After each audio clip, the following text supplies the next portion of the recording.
je m'appelle Naïmo. Moi, je m'appelle Loyal. Mon nom, c'est Hugo. Je write Elfou, E-L-F-U. Mon nom, c'est Monk E.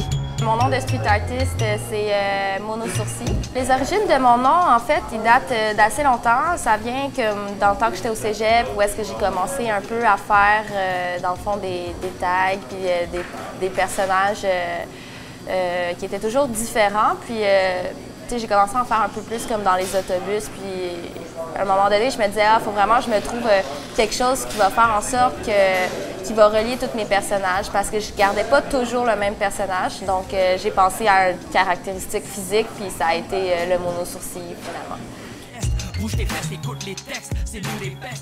Des fois, je suis payé pour faire ce que j'aime, puis des fois, je suis pas payé, mais je fais toujours ce que j'aime. Ça montre un peu aussi au Nord-Américain que la propriété privée puis l'espace, c'est quelque chose de commun. C'est pas quelque chose qui... Les murs, ils appartiennent pas nécessairement aux gens, ils appartiennent au public, ils appartiennent à la ville, ils appartiennent à quelque chose de plus grand que juste la propriété privée.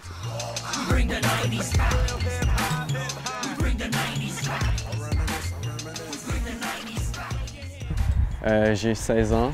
Ça fait depuis au moins 3-4 mois que je fais du graph. Ah, mes parents, oh my god. Mes parents, eux autres, ils voient ça correct. Tant que je fasse attention. Des fois, parce qu'on sait jamais à qui qu'on peut avoir affaire puis tout ça. Fait. Je travaille dans un ferme à prix, en fait, comme commis. Mais à part de ça, je cherche encore de la job. Là. Je veux partir de là, moi. Je suis capable. J'ai étudié dans le domaine du génie civil. Je fais de l'analyse de remblais pour détecter la période de fer sur la rive sud de Montréal. Fait que c'est dans la construction, ça n'a vraiment pas rapport avec ça. C'est vraiment un hobby, genre. Moi, je dirais qu'est-ce que j'ai un petit détail qui est léger du monde, c'est que moi, je fais pas du lettrage. Je fais tout le temps des trucs que monsieur, madame, tout le monde sont capables de reconnaître. Fait que le monde connecte un peu plus. Le monde sont un petit peu moins laissés à trouver que je suis un petit bandit. Là. Tout le monde, ils comprennent. Tandis que des fois, dans le lettrage, si t'as pas l'œil, si t'es pas habitué, pour toi, c'est de l'art, c'est abstrait. Là.